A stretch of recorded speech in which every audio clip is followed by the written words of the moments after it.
Okay, I think we're going to get started with a little bit of housekeeping. Uh, my name is Christine Hendrickson, and I'm really thrilled to be with you today. I'm the Vice President of Strategic Initiatives at Syndio, and I'm joined here today by my colleague Paul, who will introduce himself in just a moment. But before we get started, I'd like to quickly review some of just general housekeeping information. The first one, of course, is that we're not a law firm, and we can't provide legal advice. And so while I am a lawyer, I was a partner and the co-chair of the Global Pay Equity Group. I'm not your lawyer, and Syndio doesn't provide legal advice. If you'd like to enable a live transcript, please, the only thing you need to do is turn on the closed captions setting found on the Zoom toolbar. It's right at the bottom of your screen. For privacy purposes, we have over 500 people joining us today. And so for privacy purposes, both your audio and video are disabled, and the attendee list has been hidden. But know that we are really closely tracking all of your questions and answers as they're coming in. And speaking of that, we know that many of you have attended many EU Pay Transparency roundtables and webinars and the like. And one of the things that we've heard kind of across LinkedIn and through others is that people are feeling like they join these webinars and they don't walk away with their questions answered or with actionable insights. With more than 500 people on this webinar, it's probably unlikely that we'll get to all of your questions live during the meeting today. But Paul and I desperately want to deliver on the promise to get to your questions. And so what we're going to do is please post your questions using the Q&A functions at any time during the webinar. We're going to try to get to a few of them at the end of the webinar, but all of the questions that come in, we will answer either directly to you if it's more of a kind of a one-off, or if it's something that we think that those insights would be helpful to others, we're going to answer those questions in a written communication that follows this webinar. So we'll answer some of the questions today, but keep those questions coming. Use the Q&A chat feature so that we can make sure to capture all of those. The other thing that we've heard is that people really want actionable insights, and we are really want to deliver on that today. So we're going to spend a portion of today's session discussing the nitty-gritty of how employers are tackling the problems common that we're seeing across the EU Pay Transparency Directive. So while all of your questions are so important to you, with hundreds of you on this call today, we probably won't be able to answer all of the questions. So leave them in the Q&A and we'll answer them afterwards in written format. This webinar is being recorded, and we'll send you a link to the recording along with a copy of the slides after today's sessions. And then the answers to your questions will follow after that. And lastly, we ask at the end of this if you could let us know your thoughts on the webinar with a short survey following the presentation. All feedback is a gift.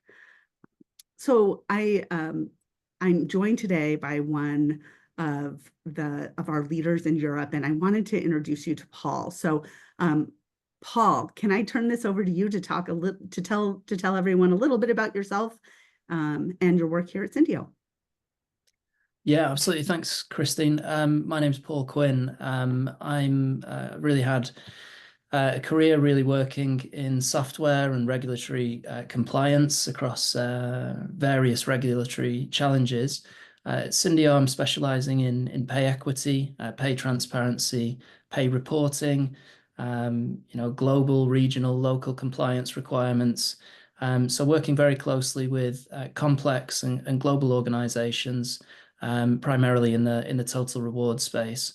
So really partnering closely with heads of reward and really helping customers through not just EU Pay Transparency, but the global evolving regulatory landscape that we're seeing, and aligning pay programs and policies with HR and business goals.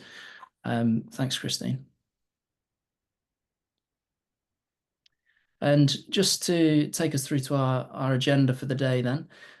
So first we're going to be sharing some EU Pay Transparency Directive updates because we've been seeing some things come through recently, so we want to share those with you.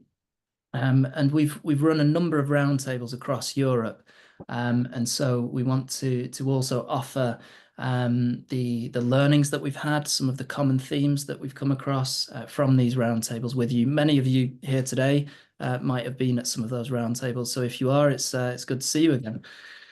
And yeah, so really looking at those lessons learned on the ground. And then, as Christine said, looking at some practical steps that we can, that we can employ, that we're seeing other organisations employ for EU directive readiness. And then we'll follow up with that short Q&A at the end with a written answers to your questions to follow up with that as well. So before we kick off into the EU Pay Transparency Directive updates, just wanted to quickly introduce everybody who's perhaps not familiar with Syndio to Syndio. So Syndio is the #1 pay equity solution. We work closely with the companies that you see here on screen, but we work with many more of organisations confidentially as well. So we've more than 300 organisations that we partner with, and we've analysed data for nearly 8 million employees.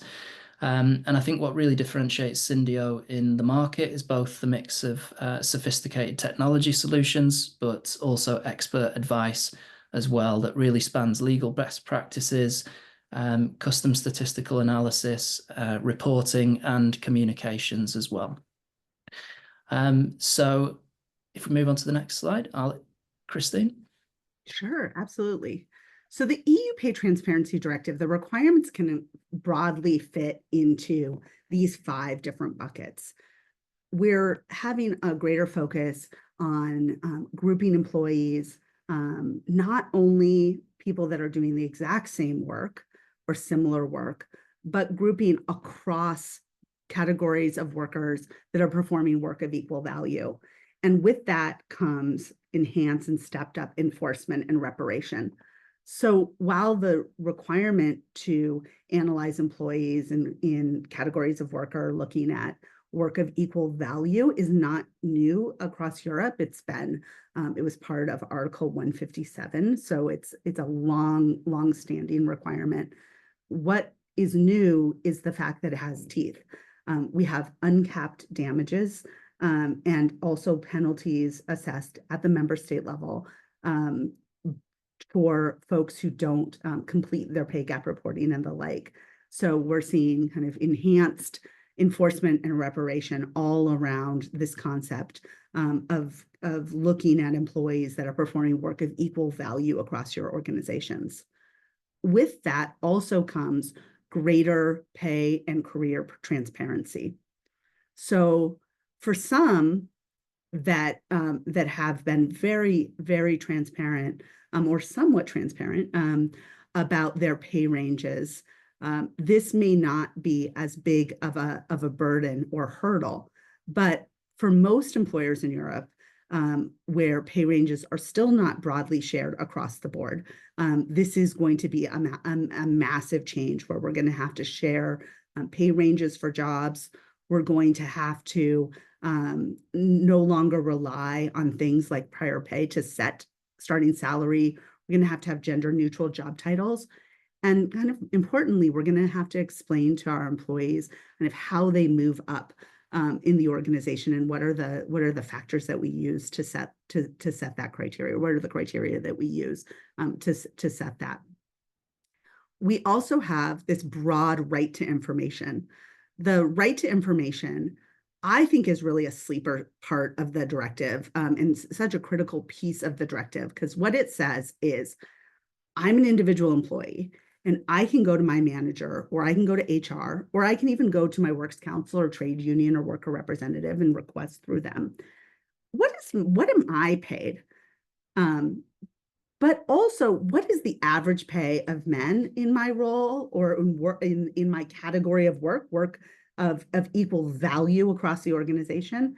And what is the average pay of men in that same category? And as employers have digested this broad move to transparency where sharing ranges was such a big deal. This right to information is going to be an enormous shift.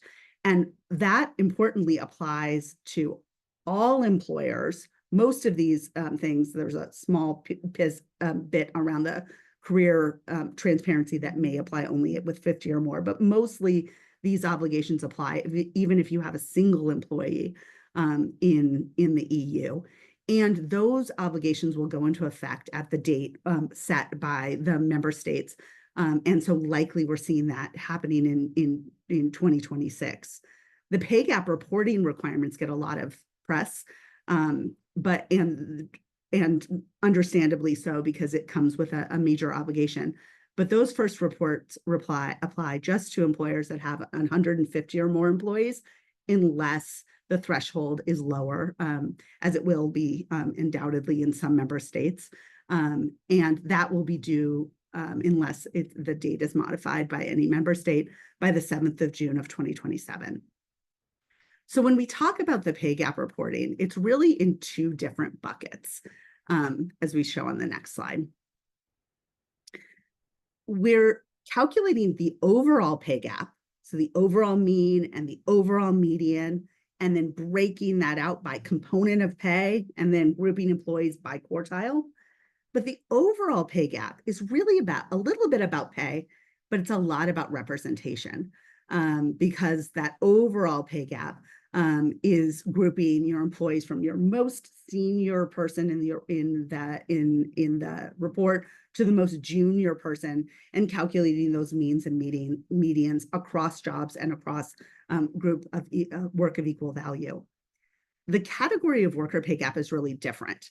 The category of worker pay gap means that we have to first group employees performing the same work or work of equal value in your organizations, and then break out the pay gap within those category of workers.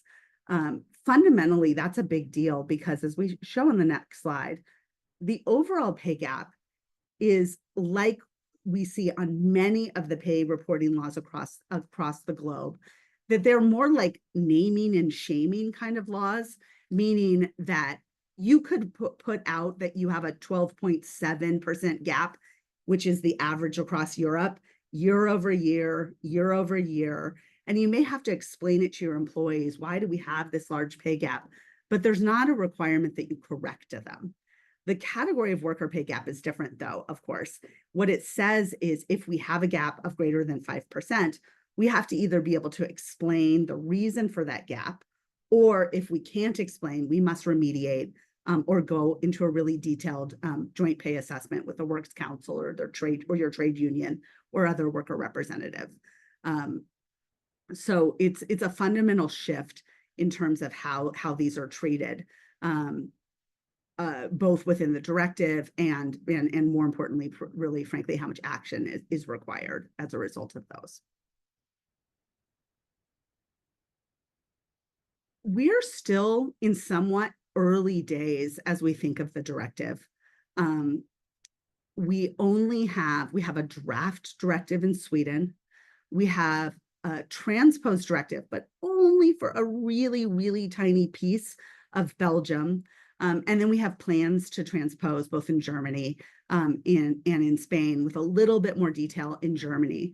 All of the other countries, we don't have. The drafts are in the works, of course, as we're going through, but in terms of the official announcements, we're still a bit in early days. If we go on to the next slide, we wanted to mention kind of a couple of the differences with each of these and how they're being transposed. Because what we were kind of hoping, all of us probably collectively as an HR and total rewards and legal community, was that we would find more commonality than difference country by country, and that it may take what is a really complex reporting landscape across Europe right now. There are currently 13 of the member states have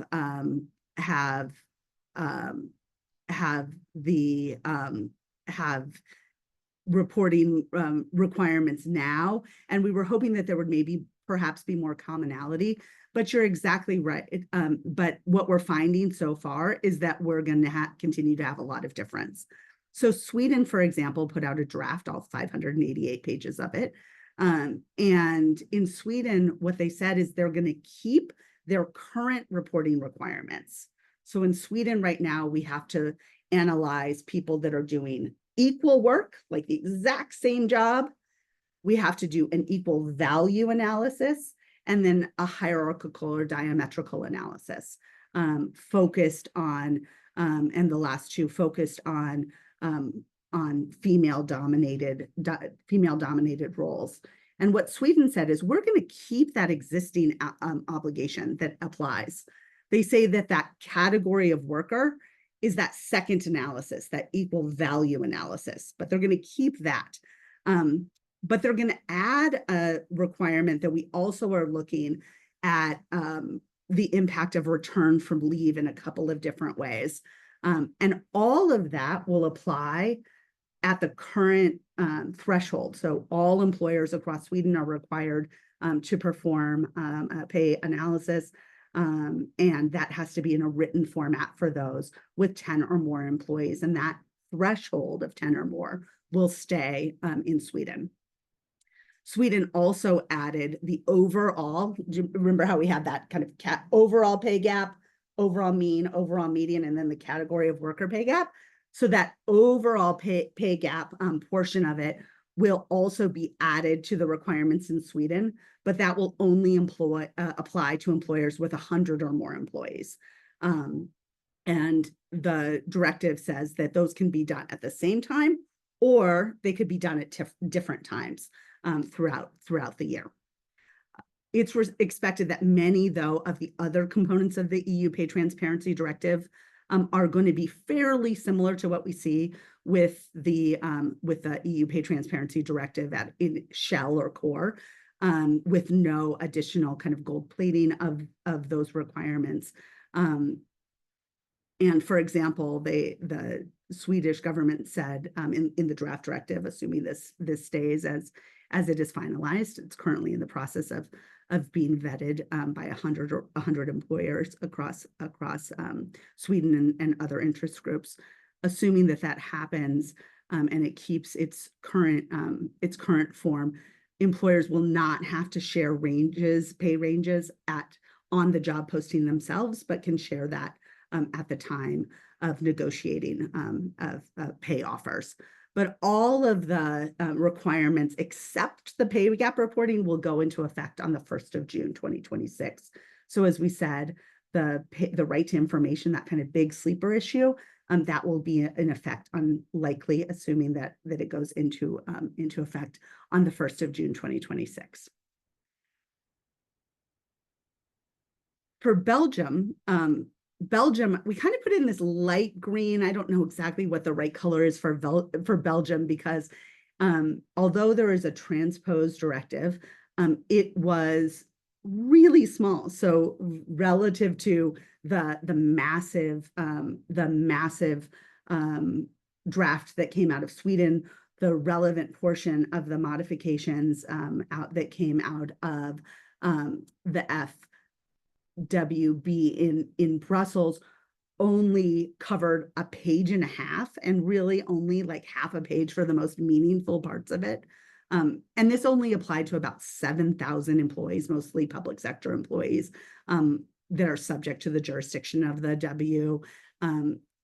of the FWB, but it does show the complexity of transposing the directive, because we may have different directives that apply even within a single country, but perhaps it's a bit of a roadmap to where things are headed in Belgium. Interestingly, Belgium took a different approach than Sweden did on covered job applicants. What they said is that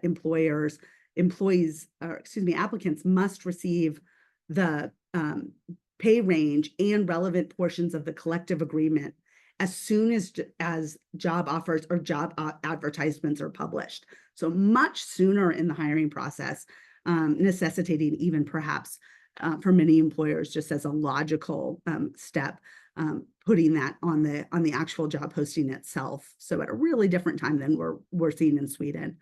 But similar to Sweden, they're adding additional reporting requirements. So if we were thinking that we were going to have a less complex universe, it looks like we're going to have a much more complex universe with employees having to analyze the impact of leave granted to male and female workers as well. But again, remember, this just applies to about 7,000 mostly public sector employees. So it's a quite limited in its impact, but still really interesting to see what's coming out of Belgium.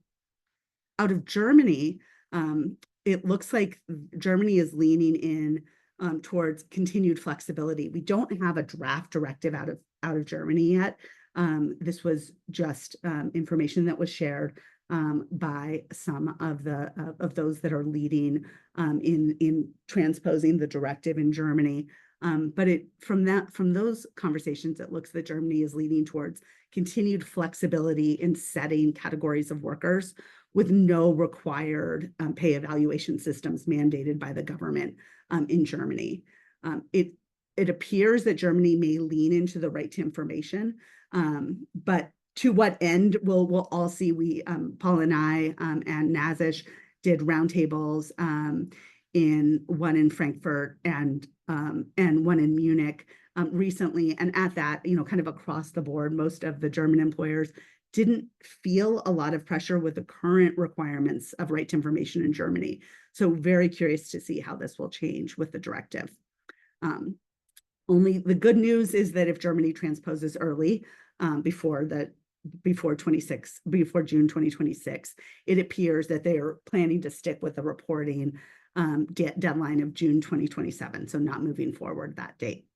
So that's kind of the current state of the state of where things are looking. Yeah. But yeah, and I think just to summarize, Christine, this section, then really, I think these requirements that we see with the EU Pay Transparency Directive, they're really the floor and they're not the ceiling.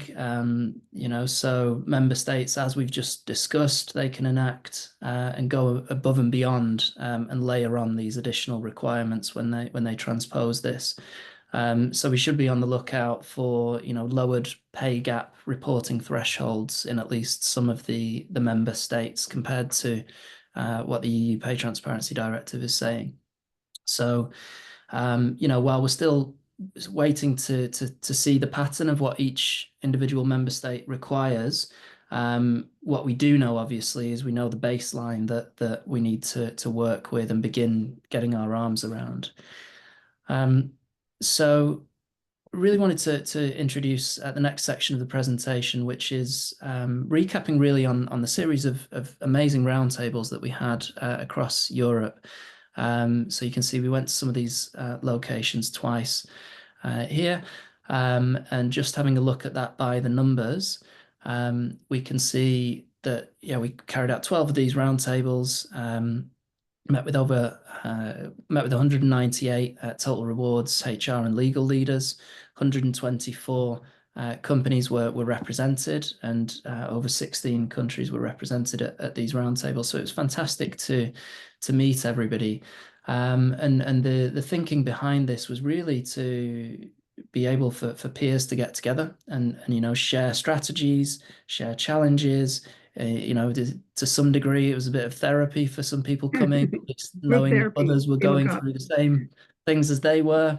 But yeah, really excellent experience. I'll also be in Amsterdam next week, and we'll be having another group meeting. So if anybody would like to know about that, please let me know. And then in Paris in November again. So please do get in touch if you want to get involved. So I want to take you on to some of the learnings that we saw and some of the core themes that we came across. And probably the biggest one of those would have been communication. Communication struggles about this being a real thing. It's obviously one thing to analyze and identify where we have gaps and things like that and make our adjustments, but it's another thing entirely to prepare our organization, our line managers, to have better conversations around pay, and to be able to prepare our leadership teams internally and our board to have better conversations about pay. So we found that different organizations were facing different challenges with respect to communication. So there was one leader, for example, at a large, they had a large engineering population.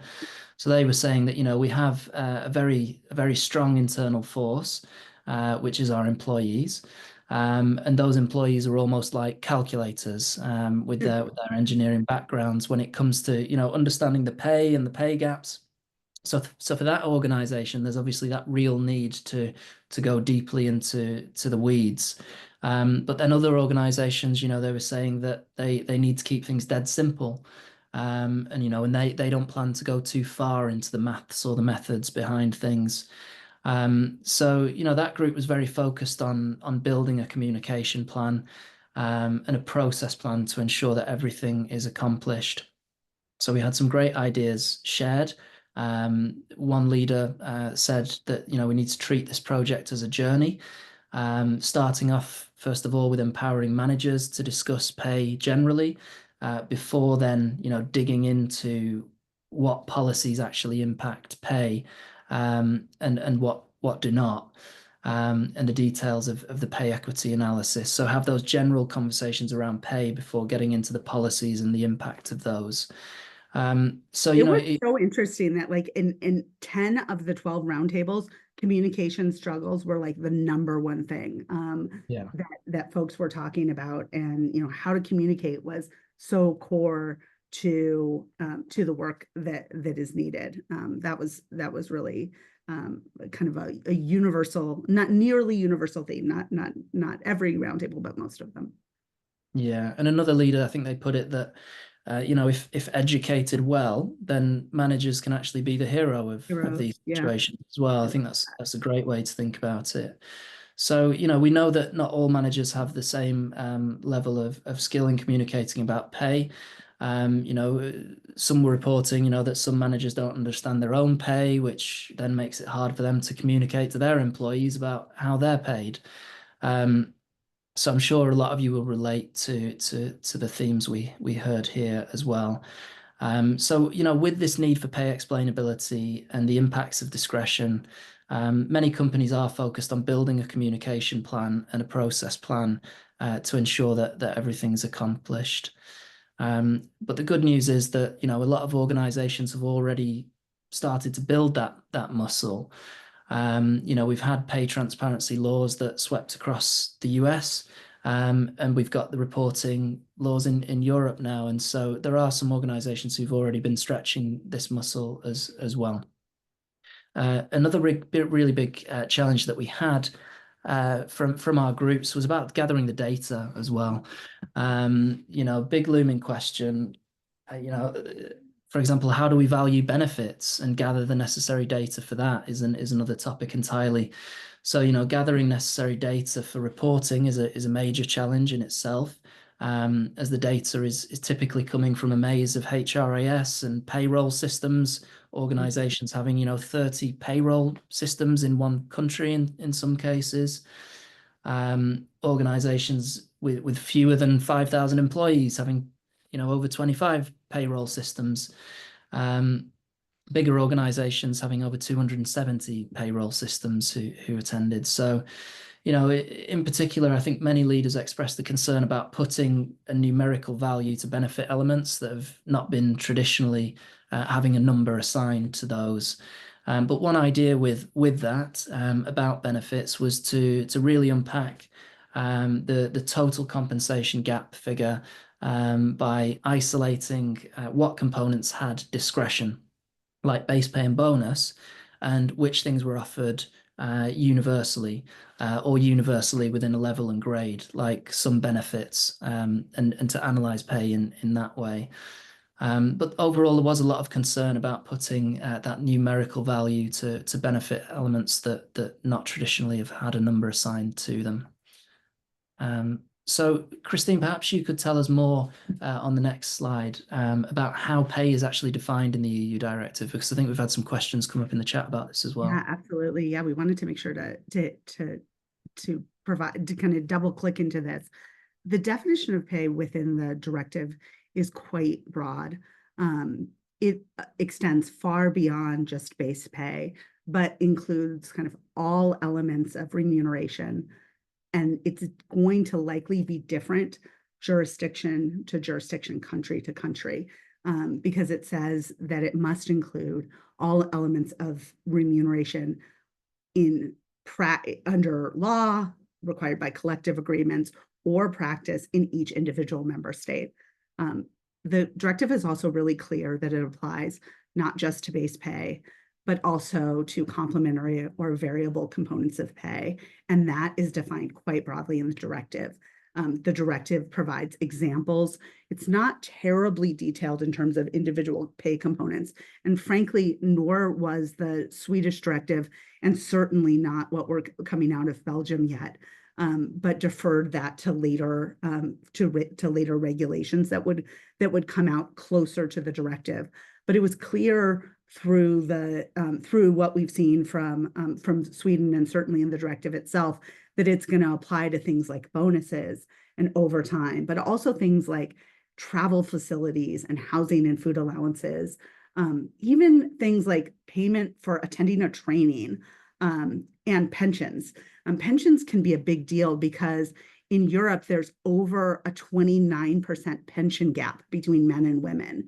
On average, the pay gap across Europe is 12.7%, but the pension gap is nearly 30%, suggesting that pension issue may be a driver of the pay gaps within your organizations. If you look down this list and think we're not even tracking all of this in your HRIS system, you're absolutely right. The requirement is that we're looking at actual earnings. And for the report that will be due in 2027, it will be based on the calendar year earnings that were earned in 2026.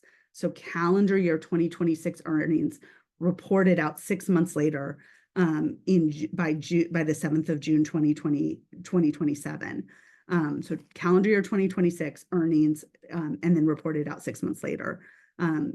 So that means that the time is getting close, as we'll talk about in a little bit, to begin gathering this. I think I loved one of the things that Paul said, which is basically that you can't explain discretion. Like, it's difficult to explain discretion, and one of the requirements is that we're going to have to explain it. So one of the things that we're working really, we're kind of neck deep in with many of our customers, is figuring out kind of where data is tracked, where you have data across all of your payroll systems, how pay is defined, and what's earned in each jurisdiction, and then making sure that we're kind of bucketing it into things that there's discretion, or that we would want to fold into our pay gap number, and those that we may have to put in a footnote. So, for example, in the Netherlands, there's a requirement that you can get paid out for your pay upon return. If you don't take all of your vacation time, you can get a payment for that. But we don't want to have this kind of inverse or bizarre situation where we're correcting a pay gap for folks who took their full leave allotment and then weren't paid out on that. And so a lot of this is figuring out, okay, what's discretionary, what's not discretionary, and how are we going to bucket that, and how are we going to think in a strategic way about conducting the analysis. And that's where we are with a lot of our customers are kind of beginning that journey of bucketing that. If you've not started it, it's fine. There's a lot that haven't started yet either. But for those that are leaning in, that's one of the places that they're starting that lean in. Yeah, and I think Christine, talking about timelines and things, and getting started for that. We only have a couple of compensation cycles left from that as well. So that's an important point. Absolutely. The other thing that was a big one is on the category of worker. Defining what is a category of worker is certainly a focus area for employers. So right up there from trying to figure out where is all of our data tracked, what do we have, what do we not have, what's discretionary, what's not discretionary. Another kind of key part of the work is figuring out how we're going to group employees in these category of workers. The directive has this broad definition aligned to Article 157 that says basically that it's workers that are performing the same work or work of equal value.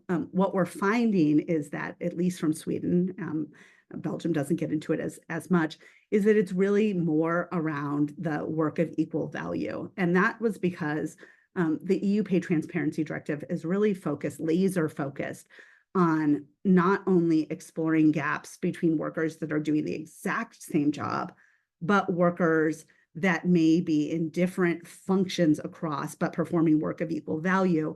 Because one of the key drivers, according to the EU Pay Transparency Directive, of the pay gap is this kind of functional segregation of jobs that have been kind of historically dominated by women and also historically paid less in other areas. So we're seeing that, obviously UK not part of the EU, but that same concept is part of the law in the UK. And we're seeing this kind of wave of litigation in the UK, again, not part of the EU, but I think that it gives us some insight in what may be coming, which is this large wave of lawsuits against grocery stores that have folks that are loading boxes within the distribution centers, historically more male-dominated roles, and historically paid at higher market rates than the stockers in the grocery store, who tended to be more female roles, more female-dominated positions, and also paid at a lower rate. And the court, at least in these are, many of these are kind of early days, although the litigation's been going on for a long time, but finding that those market forces are not a reason to do that, suggesting that we do really need to be thinking of it in a slightly different way. So this category of worker grouping is a key focus area for employers. The good news is both the directive and what we're hearing on the ground from roundtables is that it really stands on the shoulders of good HR practices from years past. Most of the employers that had a well-developed neutral job architecture and job leveling system were planning to use that for their category of worker analysis. If you don't have a job architecture system, then there's additional work that needs to be done. But we are finding that most employers were planning to leverage like grade or level or subgrade or something along those lines, perhaps with some cuts, like including sales in a separate category or the like. And so for those that already have good job leveling systems, it's something that your Works Council may have already been consulted upon.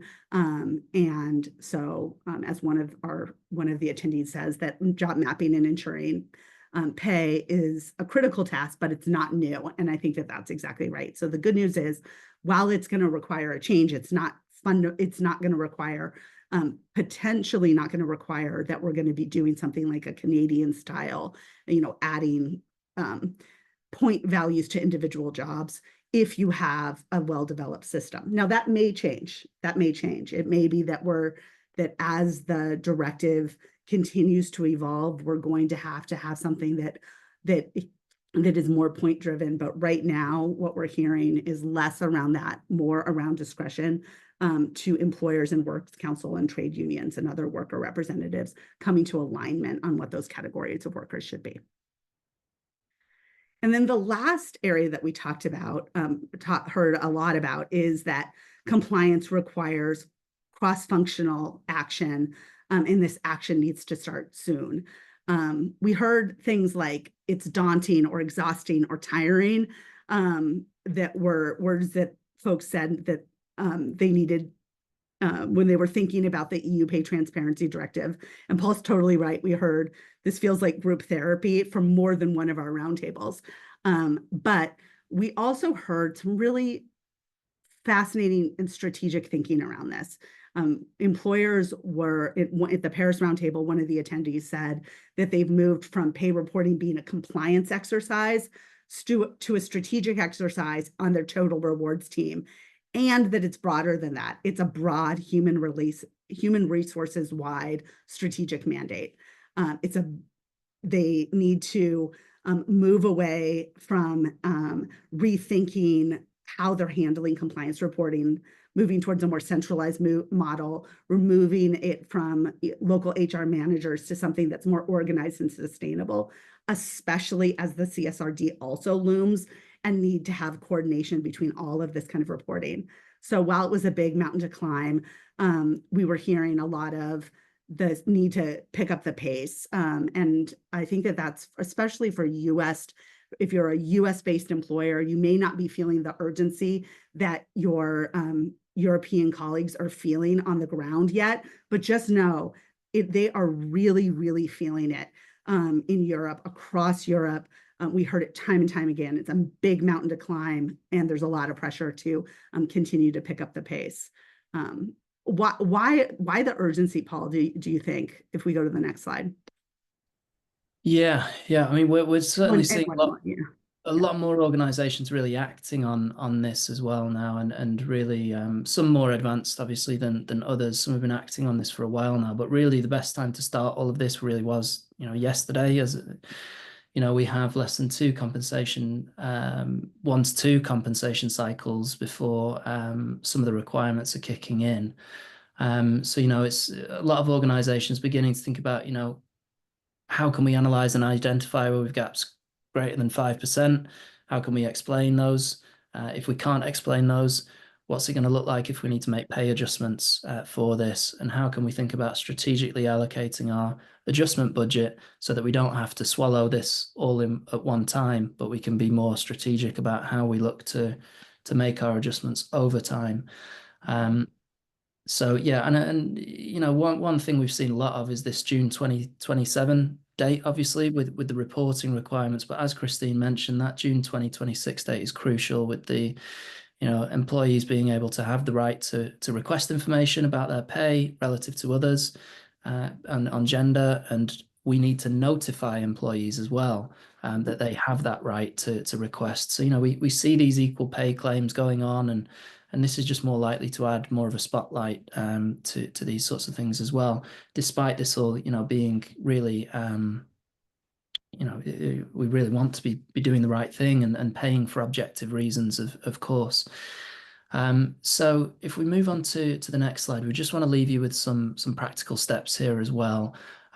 So many organizations taking this kind of process. We'll start off at a higher level and we'll zoom into some of this. So 6 steps really here to EU directive readiness. So first of all, of course, understanding requirements, analyzing pay gaps, preparing to communicate about those, preparing for transparency. How transparent can we be? Do we want to be? Are we able to be? Preparing for the right to information readiness, that time when employees can request that information. And obviously the preparation and filing and sharing of reports as well. And if we move on to the next slide, we can see here just some of the ways that Syndio's solutions come into play in different ways at different times throughout this process, really, for a streamlined and fully supported approach. So we won't spend too much longer on that slide, but let's get into a bit more detail on some of these 6 steps that we talked about. So that, yeah, we'll go through some of these quite quickly. Not going to read all the text out from the screen, but identify the jurisdictions where reporting and transparency requirements apply. Create a detailed project plan.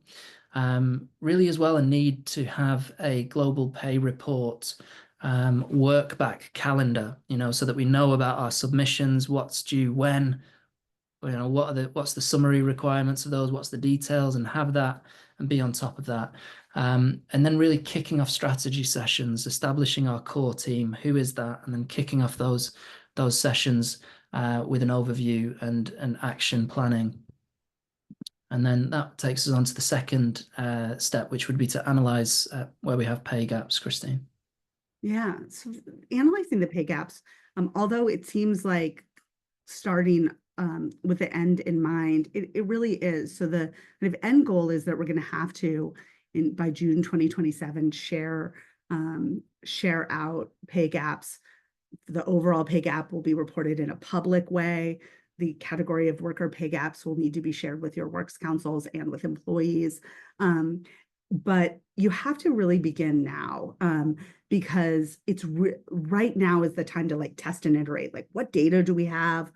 Understand that there's going to be kind of different data by jurisdiction. So we're working with our customers on understanding what data is needed, gathering the data, understanding their payroll systems, identifying how they want to group employees into category of worker comparison groups to identify those gaps of greater than 5%, and then run regression analyses to find legitimate explanations to determine if there are, frankly, legitimate explanations for gaps.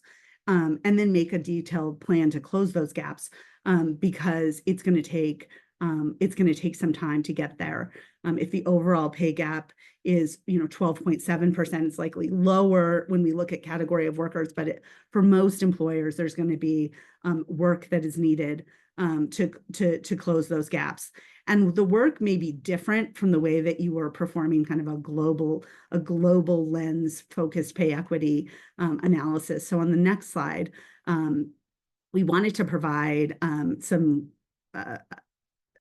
practical, like how are these things different from a global pay equity analysis, or one that you're doing to comply with how labor economists kind of think about it, how the courts in the US think about it, but really, frankly, more how labor economists think about it.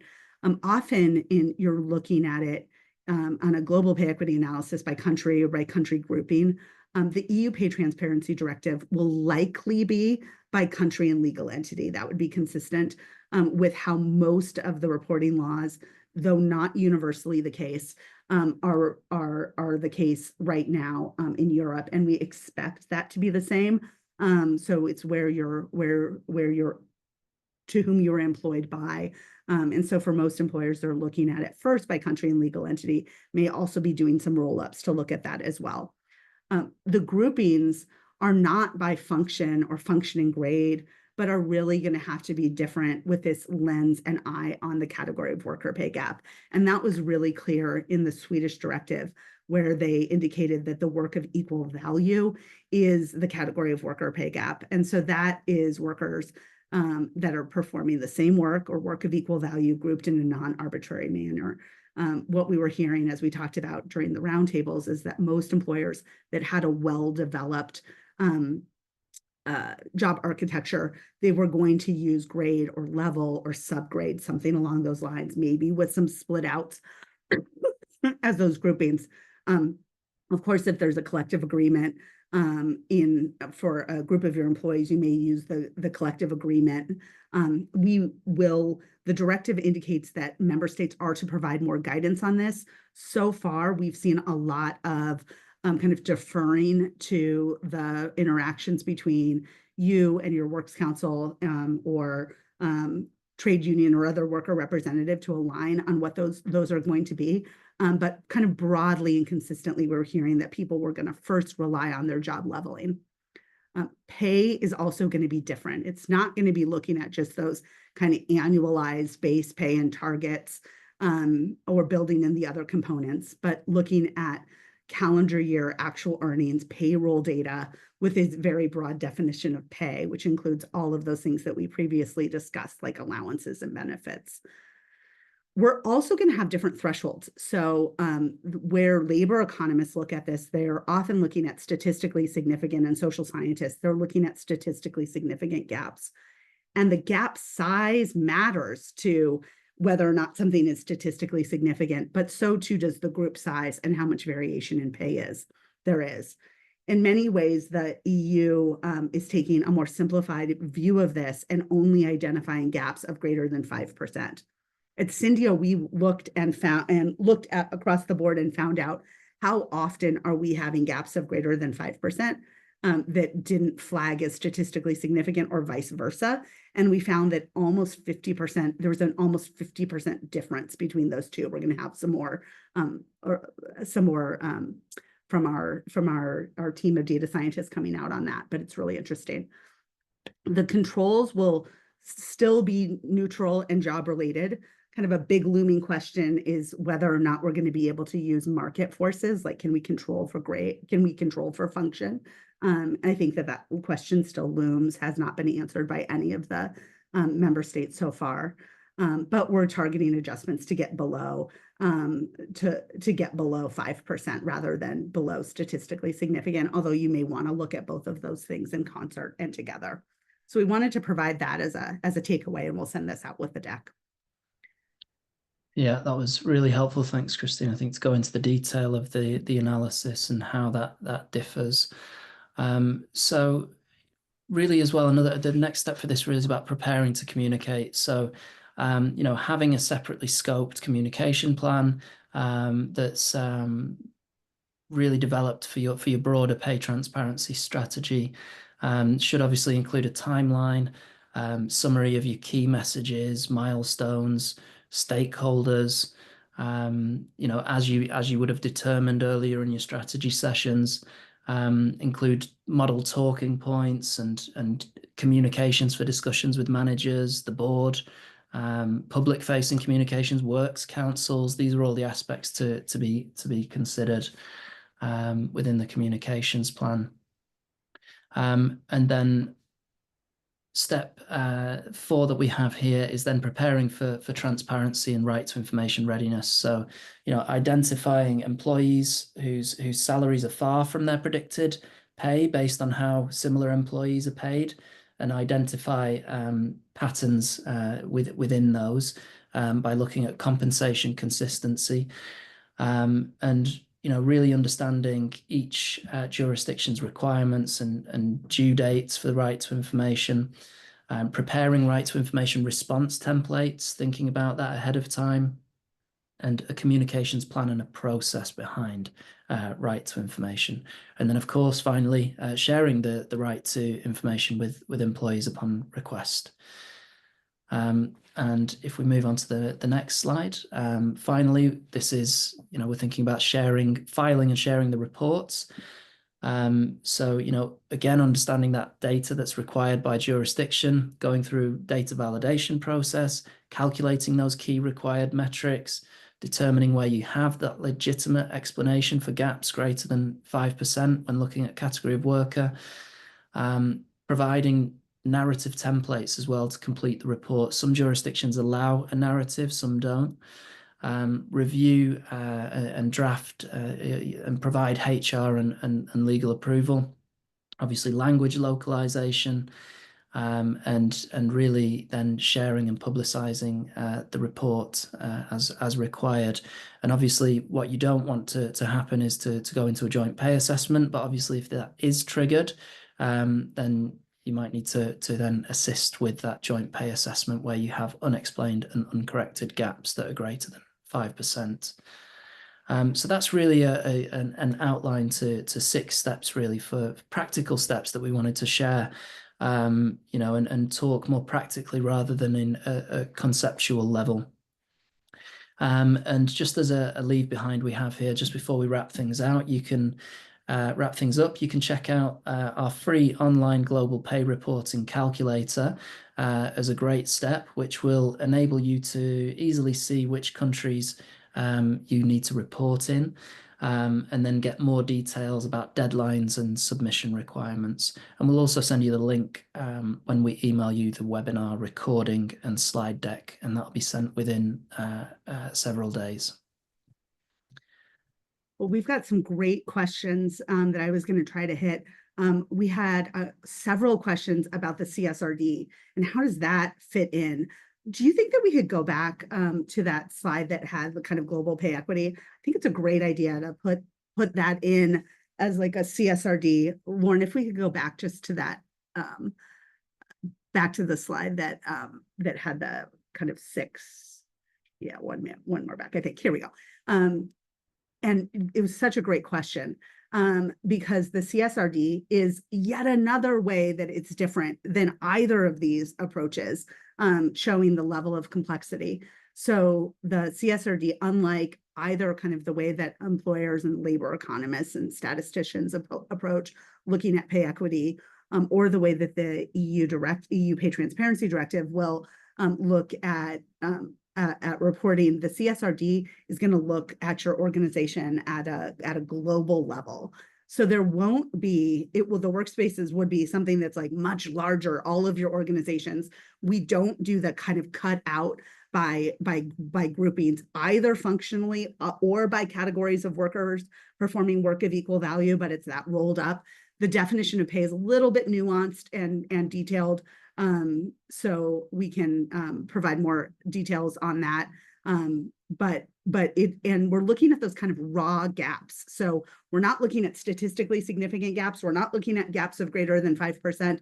We're really just calculating those raw gaps from the top of the organization to the bottom of the organization, looking at means and medians.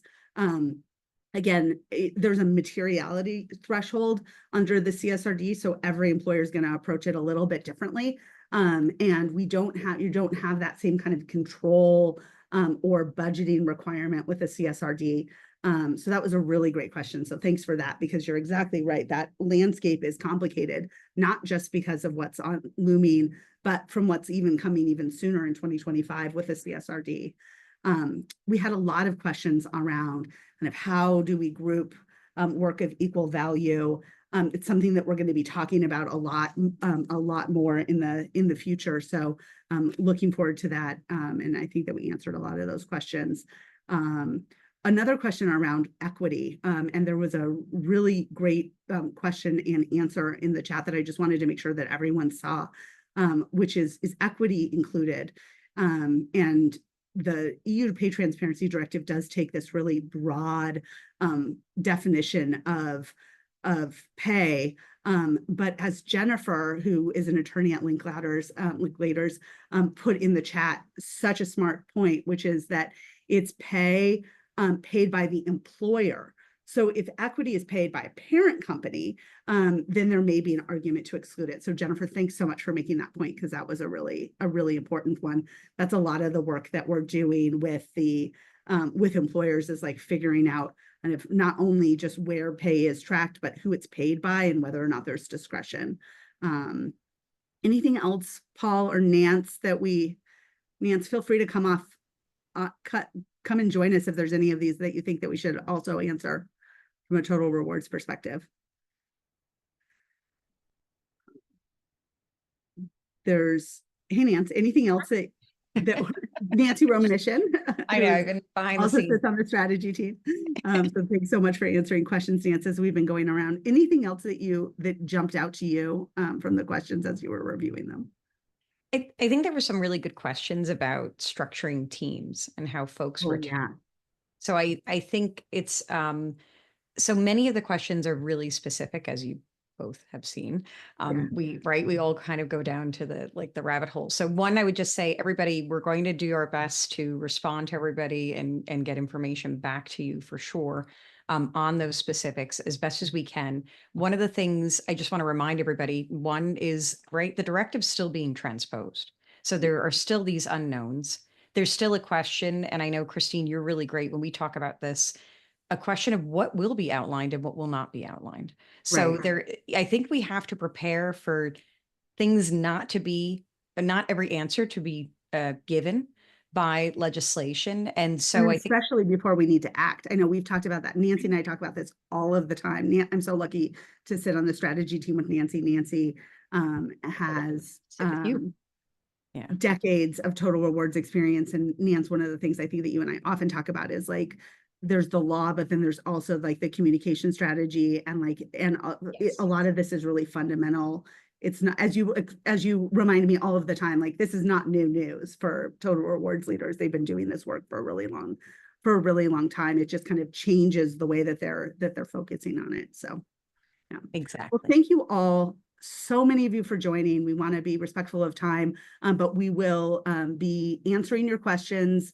And of course, sending out the deck and the recording, and really so grateful for you all joining today. It was a really big and robust conversation, and thanks for all of the Q&A.